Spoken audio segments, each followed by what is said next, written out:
One of your most memorable matches this year, in fact, one of the most memorable moments in tennis this year was, of course, that epic five-setter against Roger Federer Yep. at Wimbledon. As we know, the final set went to 24 games and you eventually won after 4 hours and 14 minutes. What are the keys to taking down the Swiss master? What did you learn from that? For me, the biggest aspect was first and foremost finding your comfort zone and really trusting that you have the game to beat him.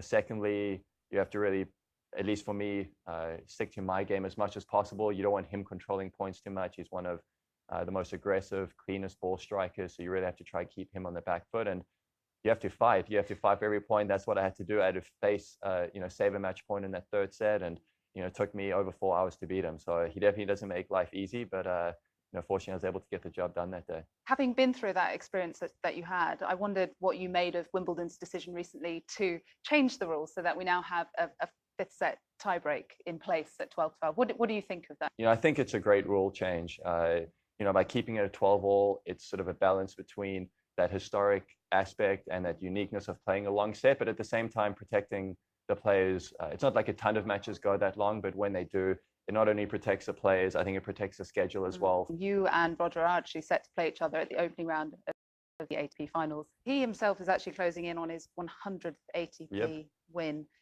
How much longer do you think Roger Federer can continue to keep winning? I know it's a question we're asking every year, but you've seen it up close. You know him. Even though he's obviously much older now than he was, a few years ago, to say the least, he's still moving so well.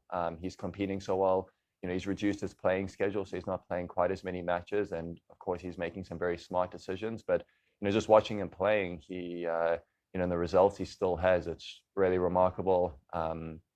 He loves the game so much. So it'll be interesting to see how the next few years progress. But if we just take it 1 year at a time, I definitely expect to see a very, tough Roger Federer in 2019. A quick glance at your Instagram account tells me that there's more than one lady in your life, not just your wife, Kelsey, but Lady Katie Anderson. Yep. Please tell me about your dog. Yeah, a little famous Instagram puppy.